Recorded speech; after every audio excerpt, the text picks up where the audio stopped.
आज बऱ्याच दिवसांनी कारच्या डिक्कीत पुन्हा एकदा औषधांचं खोकं भरलं आणि मी आणि माझे बाबा संदीप देवरेंच्याबरोबर आमच्या प्रबोधन फाउंडेशनच्या कामाकरता निघालो. धुळ्यापासून अवघ्या 95 किलोमीटर्सवर एक वेगळं जग सुरू होतं. एक असं जग जे शहरीकरणापासून, सुविधांपासून अजूनही खूप दूर आहे. अंगावर पुरेसे कपडे नसलेलं, रस्ते, वीज या गोष्टी माहीत नसलेलं, ऑनलाईन आणि ऑफलाईन शिक्षणापासून शेकडो मैल दूर, पिझ्झा, चॉकलेट्स, आईस्क्रीम माहीत नसलेलं, करोना नावाचा आजार, मास्क, व्हेंटिलेटर यापासून अनभिज्ञ असलेलं, खरंखुरं शहरीकरणापासून सोशल डिस्टन्सिंग राखलेलं एक साध्यासुध्या भोळ्या भाबड्या माणसांचं एक जग. सातपुड्याच्या पर्वतरांगांमध्ये वसलेलं 10-12 पाड्यांचं जग. त्यातले रस्ते आणि वीज असलेले 2 पाडे आज पाहता आले. गुऱ्हाळ पाणी आणि कढई पाणी या नावाचे 2 पाडे.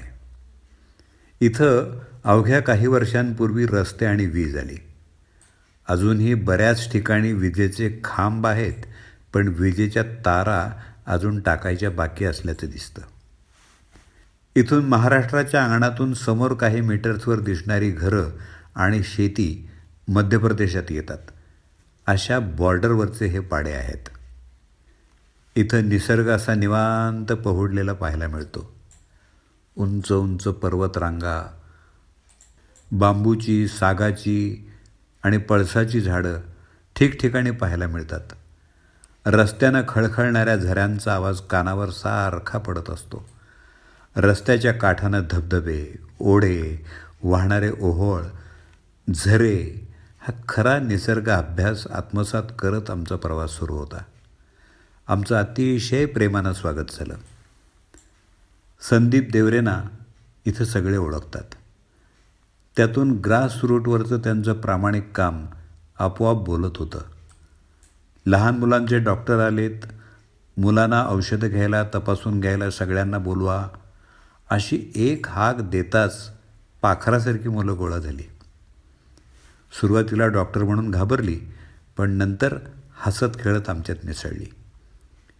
शहरात मैद्याचा बर्गर आहे, इथं मक्याची भाकरी. शहरात घड्याळाच्या काट्यावरची धावपळ आहे, इथे निवांतपणे चाललेली रोजची कामं. इथली लोकं मंगल कार्यालय बुक करून डीजेवर लोकांना वेठीला धरून हजारोंच्या जेवणावळी घालत नाहीत.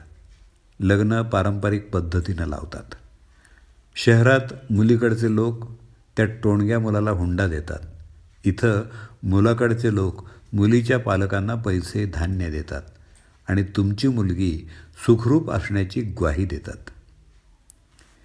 इथं स्त्री भ्रूणहत्या होत नाही. इथं बैठं काम करून सोफ्यावर ताणून देऊन वाढलेले पोटाचे घेर नाहीत.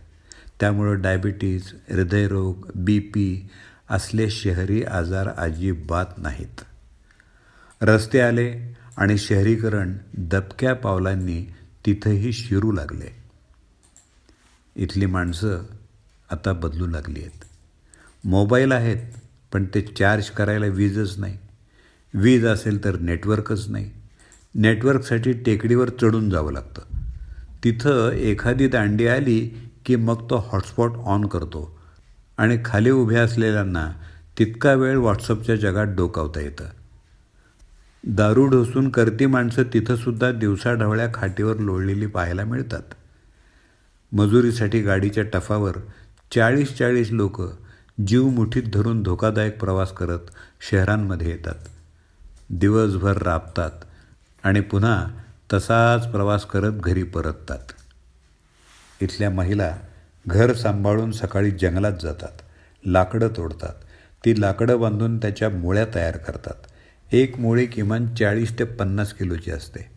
ती डोक्यावर येऊन सातपुड्याच्या पर्वताहून उतरून 20 किलोमीटर खालच्या गावात पायपीट करत जातात. 90 ते 100 रुपयांना एक मुळी विकली जाते. त्यातून दिवसाची गुजराण करण्याइतपत किराणा घेतात आणि घरी येऊन स्वयंपाक करतात. इथं कुटुंब नियोजन नाही. एकेका घरात 4-4, 5-5 मुलं. मुलांच्या अंगावर पुरेसे कपडे नाहीत, पण मुलं काटक. त्यांना तपासताना एक जाणवलं, एकाही मुलाचे किंवा मुलीचे दात किडलेले नाहीत. एकाच्याही डोळ्यावर मोबाईलच्या अतिवापरानं लागलेला चष्मा नाही. इथं बराच काळ भरपूर पाऊस पडतो.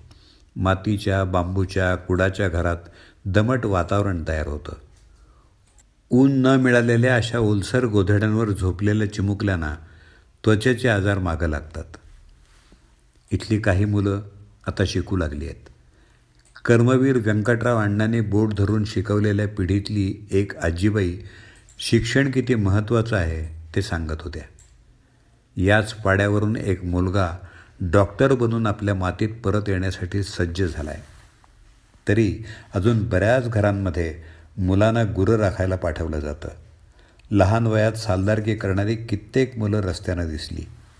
त्या सगळ्यांमध्ये राहून त्यांना तपासून माझ्याबरोबर नेलेली सगळी औषधं या सगळ्यांना देऊन निरोप घेताना आमच्या गाडीच्या मागं धावणारी आणि उत्साहानं टाटा करणारी ती निरागस मुलं त्या जगात तशीच मागं सोडून आम्ही पुन्हा आपल्या जगात परतलो.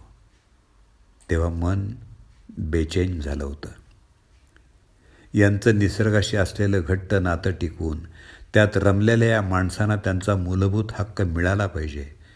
इथं शिक्षण, आरोग्य रुजलं पाहिजे. विकासाची फळं त्यांनासुद्धा चाखता आली पाहिजेत. त्यांनी पिकवलेल्या सेंद्रिय धान्याला योग्य भाव मिळाला पाहिजे. लेखन डॉक्टर अभिनय दरवडे. संगोपन बाल रुग्णालय, प्रबोधन फाउंडेशन, धुळे. वाचन दत्ता सरदेशमुख.